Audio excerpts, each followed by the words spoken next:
Hi, I'm Jordan. Welcome back to the Fourfold Path. This will be our third play episode. So if you don't recall from last time, what happened was Tabitha and Janus went to campus after their weekend shenanigans, and how they comported themselves was a problem. For Janus's perspective, being in a fight, no on the university campus.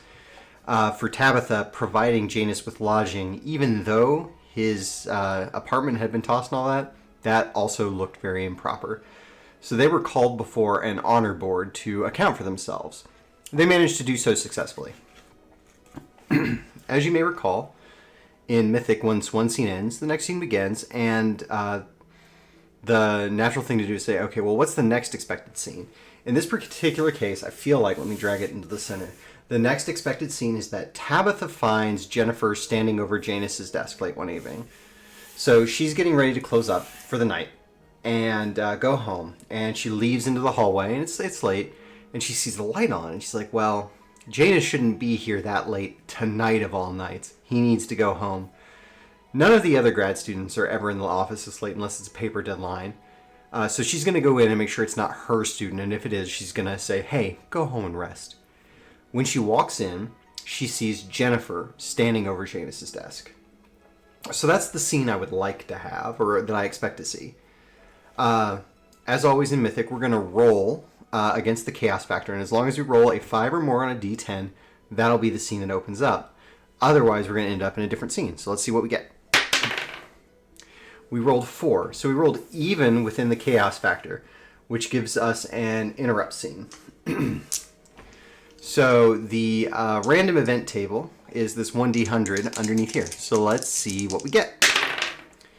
We got a 78, which is a PC negative. There are a lot of negative things that could be going on in Tabitha's life right the hell now. Just to remind ourselves as we go through the process. So we got a PC negative on a 78. So our finely crafted expected scene out the damn window. And we get an interrupt scene. Let's take a look at some tables. Tables.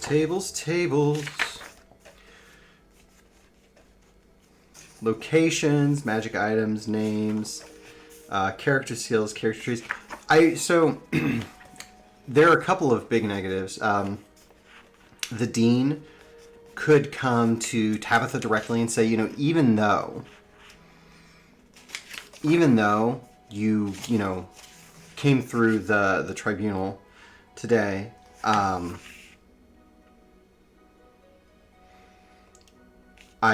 still going to lean on you. It's still going to be bad. It could be the chair saying, look, you're going to be under increased scrutiny. It's going to affect your tenure chances. I'm trying to figure out what tables to roll on. So these descriptors are a possible one. Characters are a possible one. Conversations, no.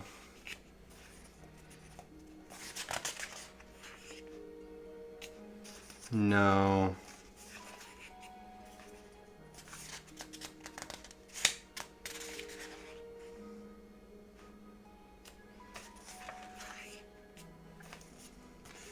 Plot twists? No, it's not a twist. I don't think it's going to be that much.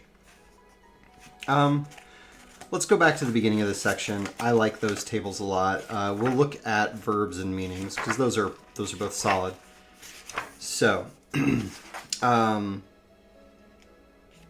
let's look at the descriptors, and we'll roll a couple of D% and take some notes. All right. So that's a 10 on the nose. So that could be calmly or clean, or alternatively, it could be burden or bargain. Bargain's the word. She has a lot of negotiation to do. But I also liked burden a lot, so let's remember that we also saw a burden or burden. And let's roll one more. 63. So that gives us a neglect or a official. I am a big fan of a bargaining official or a burdensome official. So that's going to be Dean Francis, right? It could be the chair too. It could be the chair. I went to bat for you. I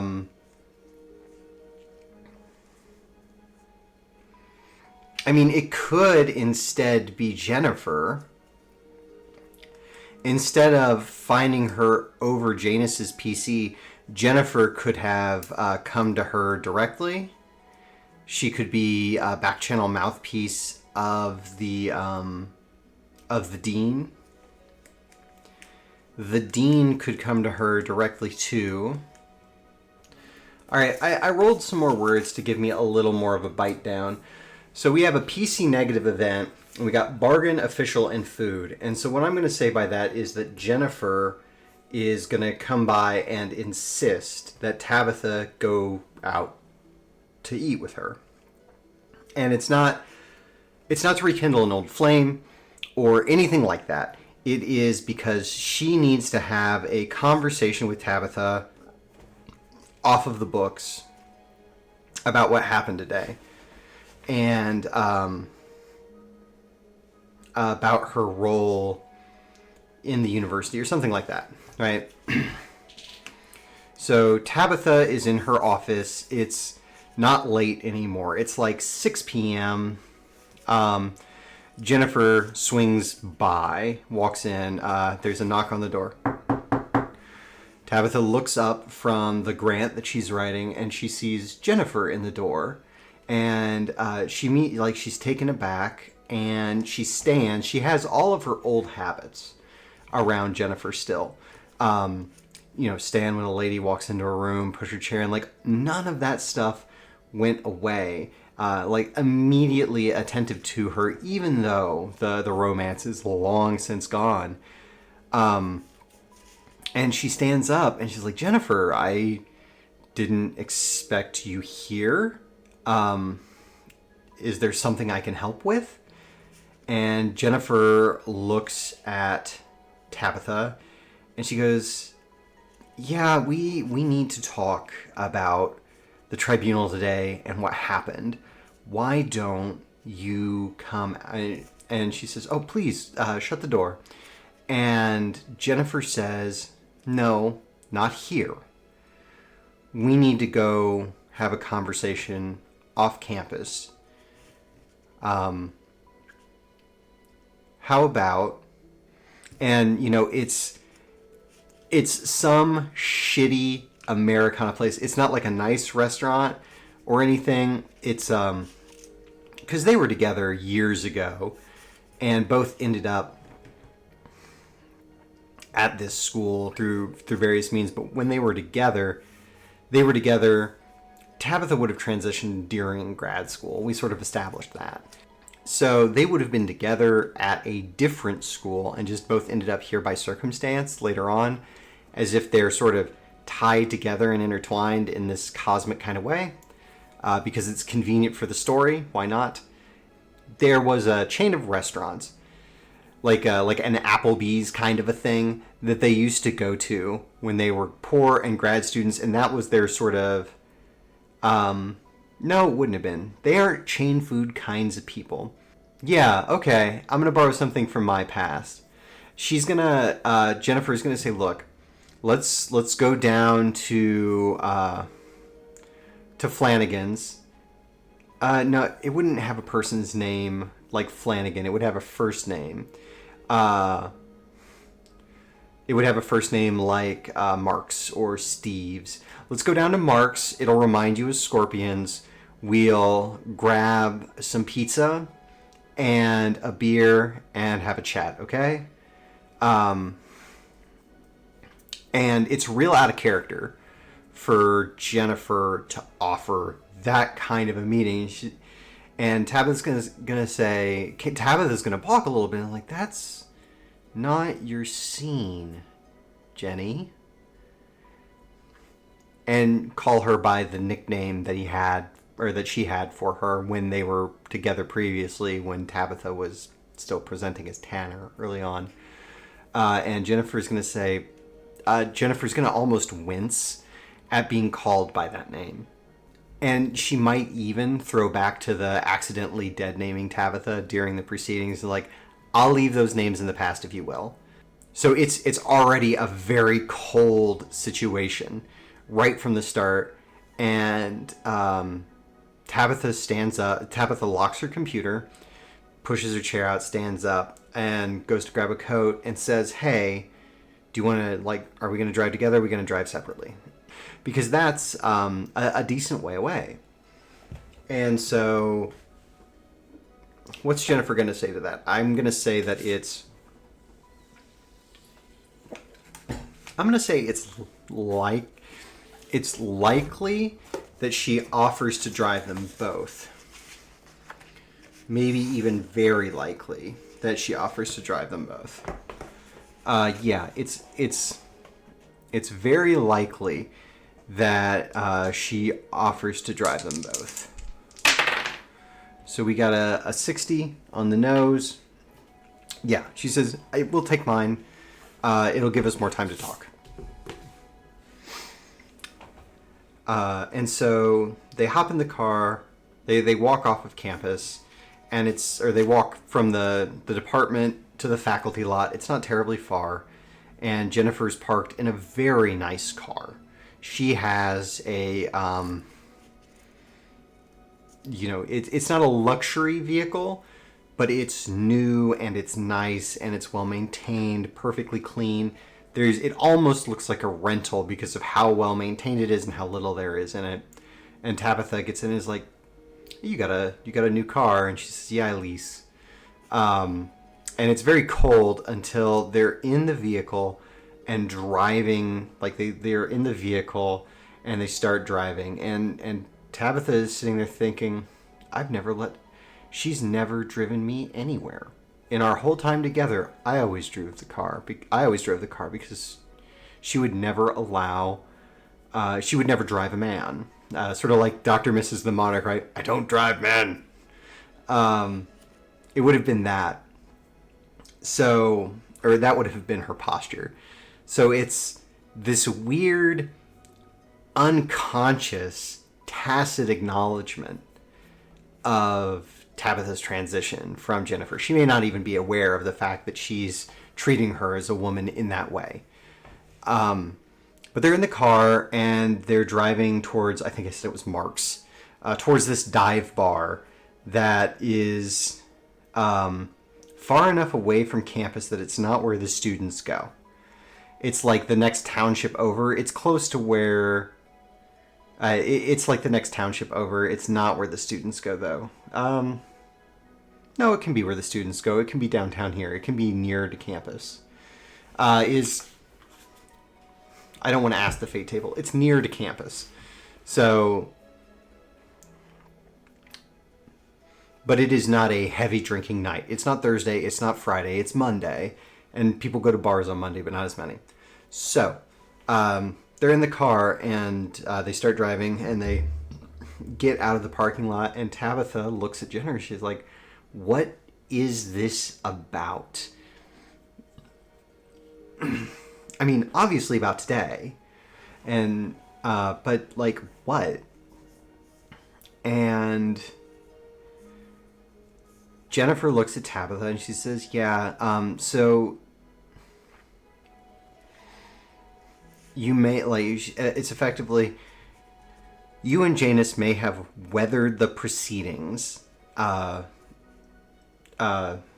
may have gotten through this piece of it, but you need to know that this isn't over.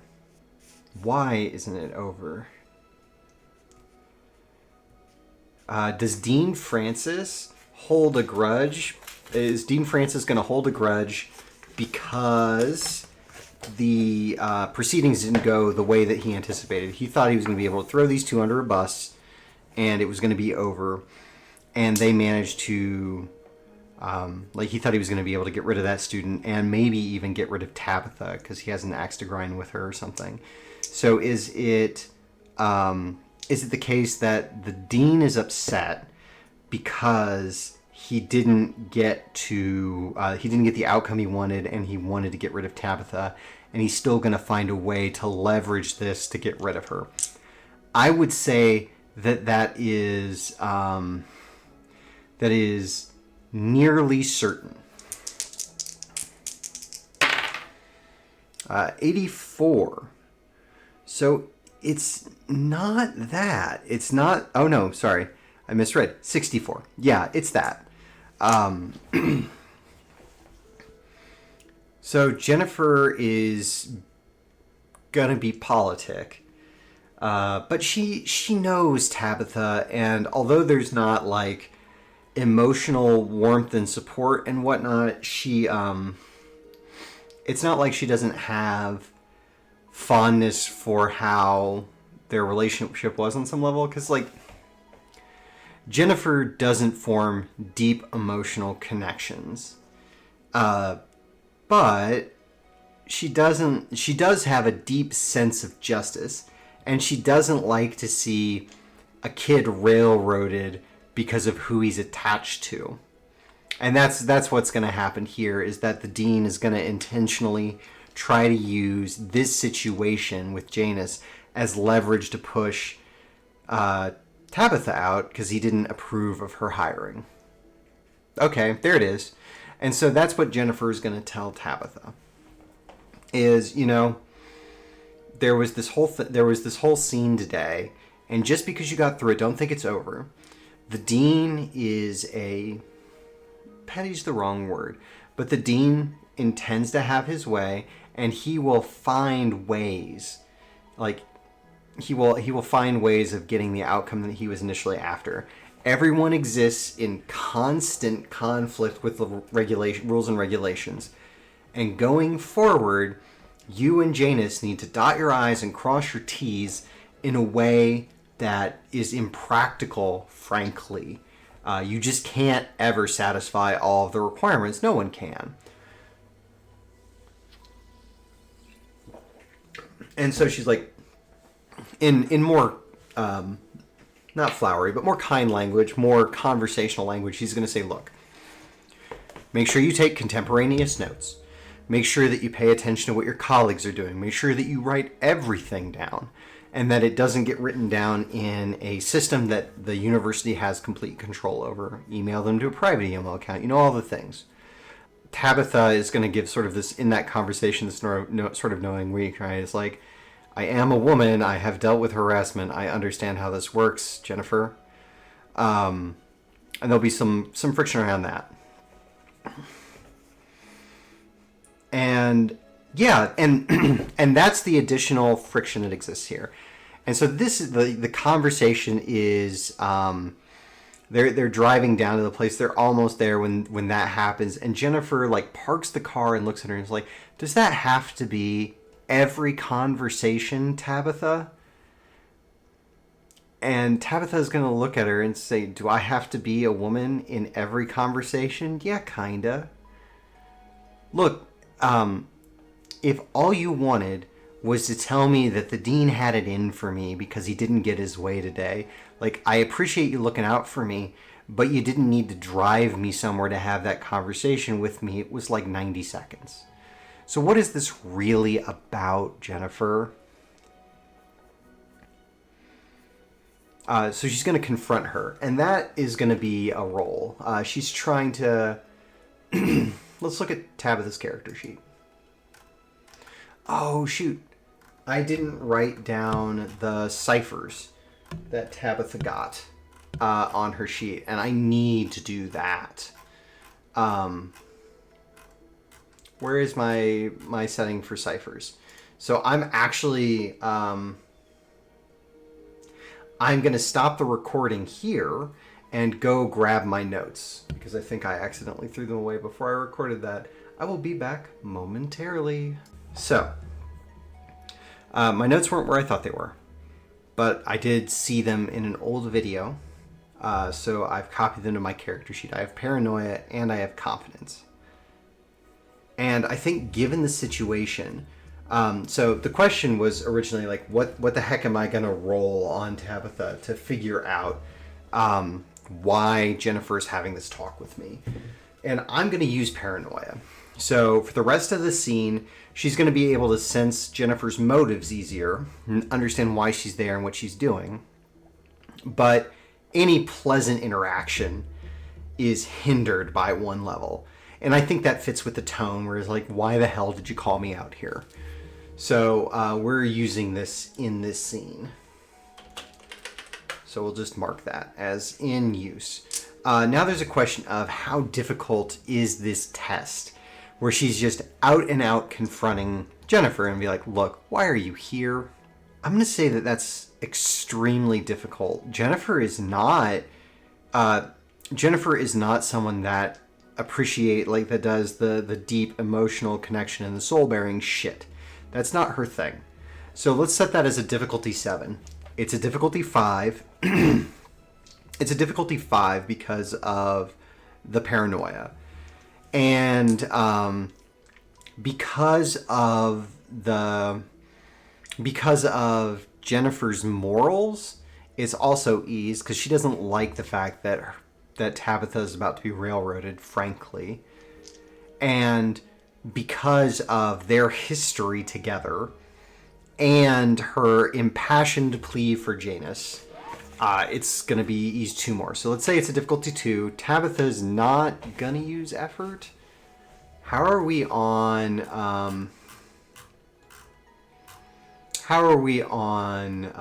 pools?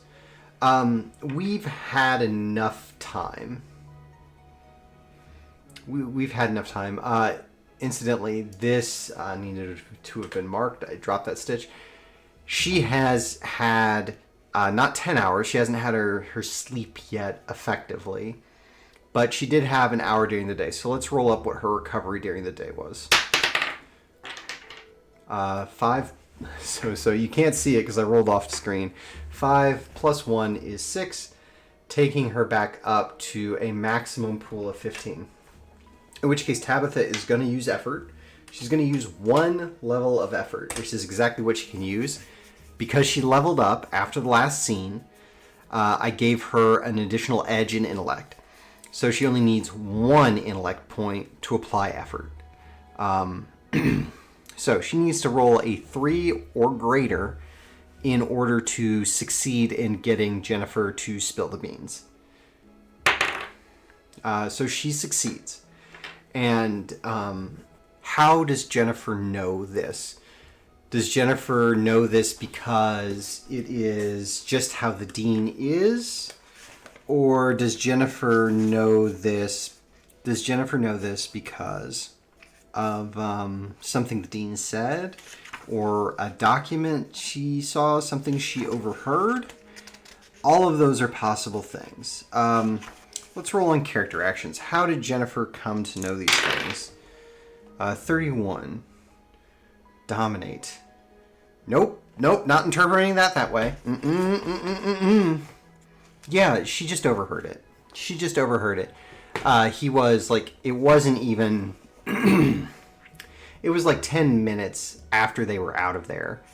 And he said to one of his lieutenants in that department, like, I want you to look at every piece of paperwork that comes from her and that comes from Janus.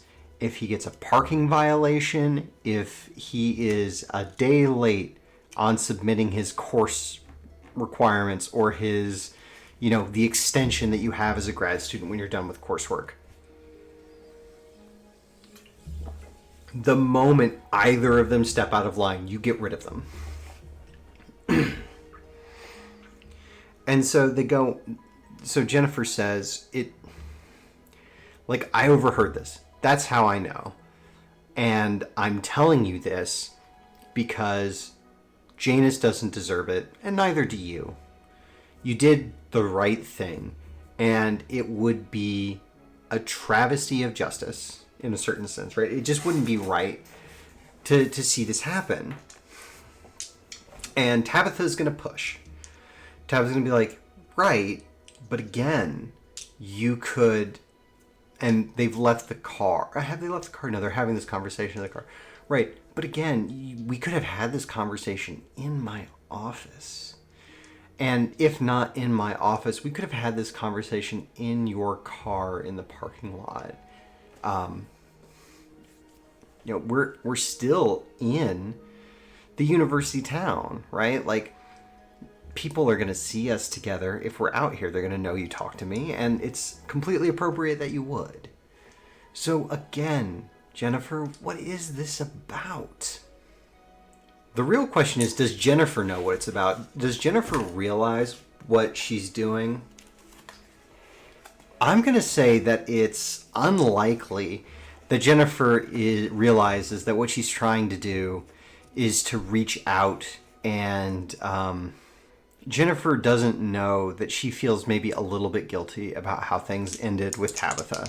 So does Jennifer know? It's unlikely that she knows. 91. Yeah, she not only doesn't she know, so it's an extreme no. She doesn't know why she's out here. She doesn't know, she felt compelled, and she's bothered by it. That's how I'm going to interpret that. And so it's going to be this big thing. And Jennifer's going to go, no, Tanner, I don't know why I'm out here again, arguing with you again over nothing. And Tabitha is going to be pissed that she got dead-named again. And she's going to bite it off. And she's going to go, it's Tabitha, Jennifer. Tabitha is, we've already sort of established that she's giving to the point of keeping people at arm's length. And she's going to let it, would she let it slide? She would let it slide. She'd be like, she would probably think, I know why you're out here. You're out here for the same reason I am. It ended ugly, and I need more than that, especially if you're going to come to my aid in my time of need. I need it to not be ugly, but she's smart enough emotionally to know that she cannot have that conversation. So it's going to just be wiping her face and be like, Jennifer, it's Tabitha. And you know what? I know why we're down here. We're down here for pizza and beer after a hard day. Come on, let's go. And so she's trying to talk Jennifer into the pleasant social interaction after this charged conversation. It is what Jennifer came down here for. It's going to be a wash, but it's going to be at least a 4 on a difficulty task. And Tabitha is putting an effort. So she needs to roll a 9 or higher. And she rolled an 8. And so it's right there on the cusp. And Jennifer looks at her and her invitation. She's like, no, this was a mistake. This was a mistake. And I'm sorry. Let me take you back to campus. And I want this to be another tug of war clock. So they're either going to go eat and reconnect,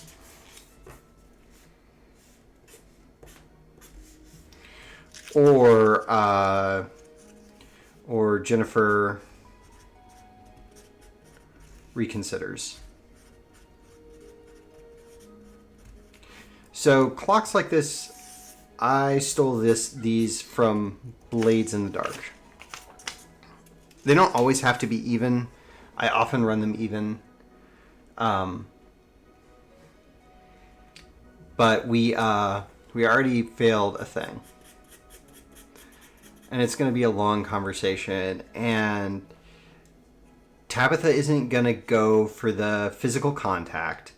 She's going to say, maybe she'll use her other cipher. Well, it's not hard enough. It's not hard enough for her to use confidence. Because it's a difficulty 4 task. Inconvenient. I could spend XP to get the player intrusion, to get a player intrusion as an asset. She doesn't have anything on her person that she has, so I could use an EXP to buy a player intrusion to give myself some assets here, or to sort of win the tug of war. Tabitha is going to make a more impassioned plea, right? It's going to be, she's going to acknowledge their past and how challenging it's been. Look, being together, mistake might be too strong a word, but it didn't work out for either of us. But reconciling and getting past this isn't a mistake. Look, we both work at the university. We can't avoid each other forever. It's going to be a situation forever. It's going to continue to be a situation until the two of us sit down and talk. If not now, when? And so that that impassioned plea is gonna, maybe it'll work, maybe it won't, but it'll act as an asset at the very least, and we'll have it for the rest of the thing. So now it's a difficulty 3 task, and if she spends effort, it's difficulty 2. She needs to roll at least a 6. But she doesn't manage to. And Jennifer's like, no, we don't. We don't need to deal with it. You're not going to constantly be in trouble with the dean. You are going to, like, this event is going to pass, and then you're not going to have a need for the services of my office. And if it comes up again, I'm going to say, look, there's history here, and I can't deal with it as is appropriate. In fact, that's what I should have done now. And Tabitha's going to twist the knife and say, no. She's going to say, when have you ever let your personal feelings get in the way of the correct decision, Jenny? That's not who you are.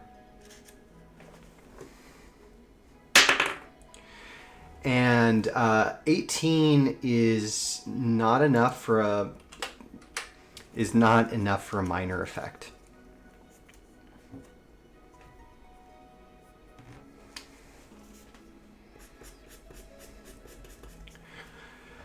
Jennifer's going to be upset by that. Was that supposed to be a fucking compliment? And Tabitha is going to say, well, yeah, kinda. You have never let anything come in the way of your better judgment. And I've always admired that about you. I've always been the emotional one. And that's not a problem. Like, I've always been the emotional one. It's not an issue. It's not a problem. Whatever. There's some language there. And that's not necessarily a bad thing, but it does get in the way. I wish that I could set that aside when I really had to, but I just can't, Jennifer.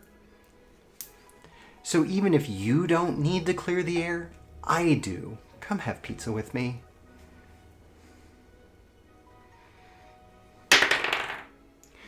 Seven, just enough to keep the conversation going.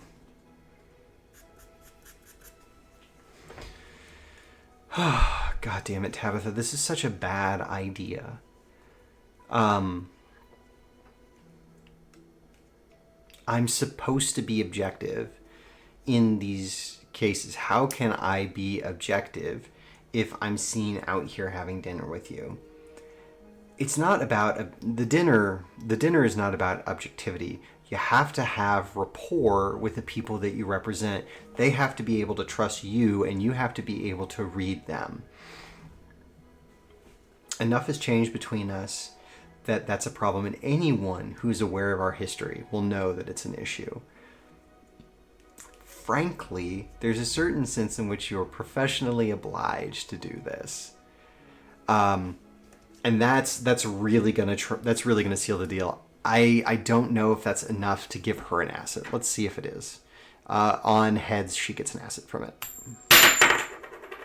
She does get an asset from it, so I need to roll at least a 3, and I'm not going to count that 12 that just happened. I rolled exactly a 3. Aren't you glad I got that asset? So, the two of them get ready to go in. So, Jennifer takes the keys out of the, she'd already turned the car back on. Jennifer takes the keys out of the ignition and says, fine, fine, let's go. And they go into the bar, and Tabitha looks at her and is like, the usual? And she's like, you can't possibly. And then she orders the pizza, like, she sits there and she says, why wouldn't I? And it's like, for real, do you want to get a Hawaiian and a pitcher of Pabst? And Jennifer looks across for her and says, yeah, you know what? Sure. And so she orders the pizza that they used to eat together when they were dating, like their standard order after a hard day of grad school, kind of a thing, when they were both grad students together before they entered into academia separately. And they sit down and they proceed to have this emotional exchange between each other. So, Tabitha's already got her to engage for the duration of the thing, and the conversation starts out pleasant, right? Like, so we really haven't caught up in forever. I was shocked when you applied for this university, and I was like, I didn't know you worked here. There was an open tenure track mathematics position. It doesn't come up much. And so I was just applying to all of them. If I'd known you were here, I would have probably skipped. But I'm glad I didn't. I like the campus. I like the department. And I like the campus. I like the department. The administration, maybe not so much. But it's a nice place to be. And the city's quiet, away from other things. I like it here in whatever city we're in. And whatever state we're in. Jennifer says, yeah, I really didn't think you were going to make it through the program. And Tabitha is going to need to make a test to not have an emotional reaction to that's extremely negative, and derails the conversation. Let's say that it's a difficulty 3. She's not gonna spend effort. So, yeah, she looks like she's been slapped. She's like, I mean, they tried. They really tried, Jennifer. They really tried. It's going to come out, it's going to come across as, yeah, pretty much everyone abandoned me when I came out. And it's going to read accusatory. Jennifer is going to look at her sternly over the beer, and Tabitha will demur and say, I'm sorry. That was unfair. But yeah, they tried to drive me out of the department, out of the program when I transitioned. I didn't speak to my advisor other than my defense afterwards. You knew that, though. And Jennifer's going to say, yeah, I knew. I just didn't think you'd make it. I thought that would be too much for you. And she said, it wasn't. It wasn't in the end. I learned from the best. And that's going to be an attempt at a friendly overture with a difficulty 4. Tabitha's not going to spend on it. Just how is Jennifer going to receive it? She receives it positively, and she's going to say, I never thought that you looked up to... It's like, I never thought you appreciated my detachment, or I never thought you looked up to the way it was. I thought you hated it. And Tabby's gonna like take a pull of her beer and like, it can be both. As a romantic partner, like, it didn't work, but as a person operating in an academic industry, I can admire it, of course. It's necessary, frankly, for the sort of work we do. I wish it came as easily to me. Or I wish, she's not going to say that. She's going to be more tactful. She's going to say, I wish that I had the practiced poise that you do. But it's just hard.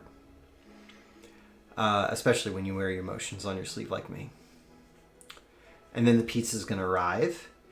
and she'll wait for Jennifer to take a slice, and then she'll take her own, and she'll say, so really, they'll continue to talk, they'll continue to sort of fraternize, and Jennifer will turn the conversation a little bit away from them specifically to Janus. So what kind of person is your student? And Tabitha will say, well, he means well enough.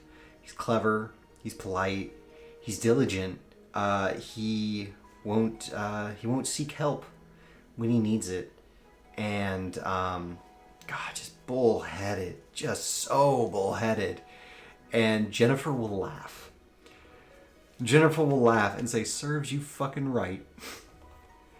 And Tabitha will be confused. What? You don't see yourself in him? Come on, Tabitha. She won't say Tabby. The nickname's too familiar. She'll say, come on, Tabitha. That doesn't remind you of anyone?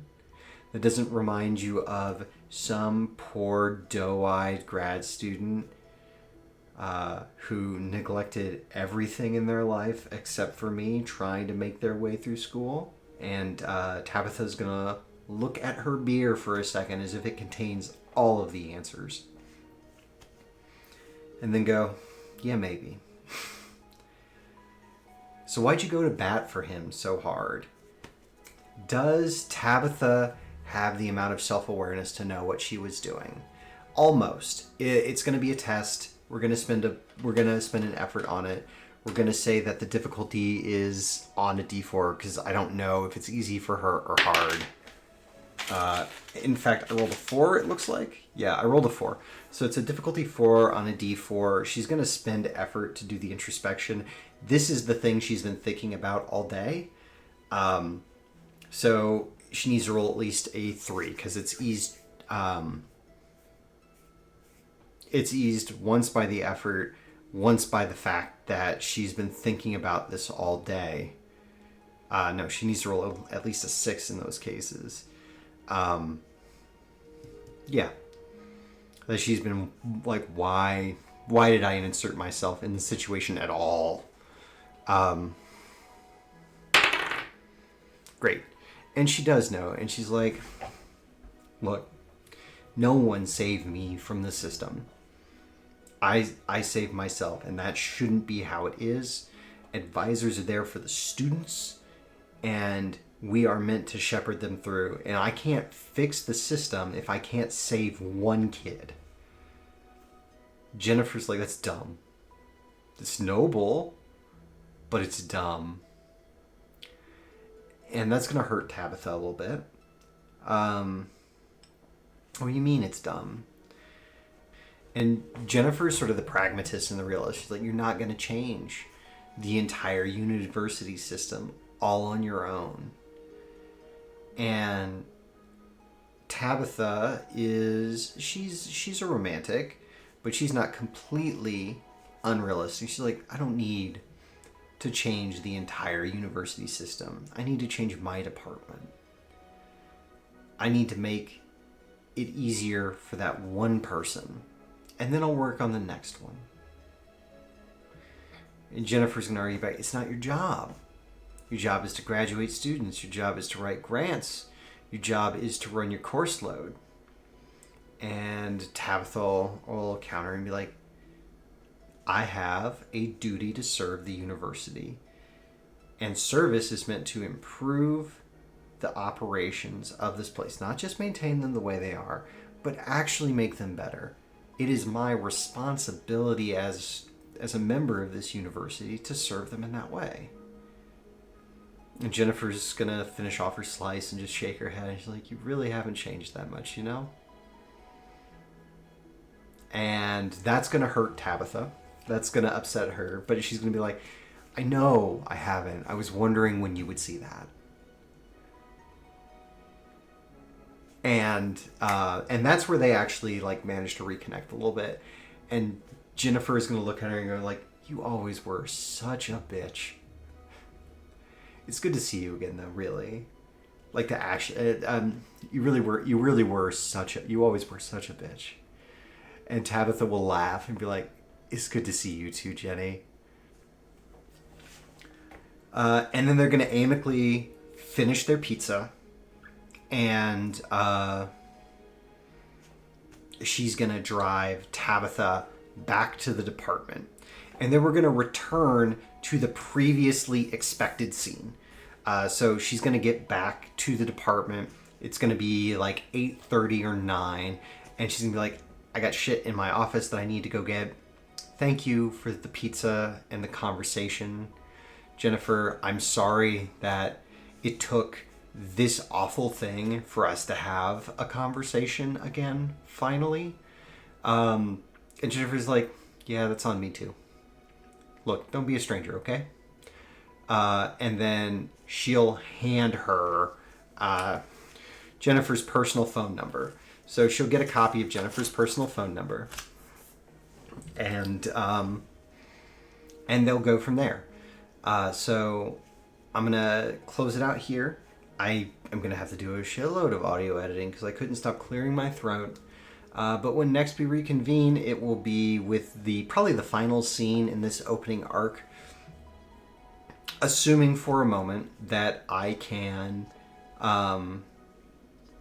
actually get an expected scene rather than rolling an interrupt. So I'll see you then.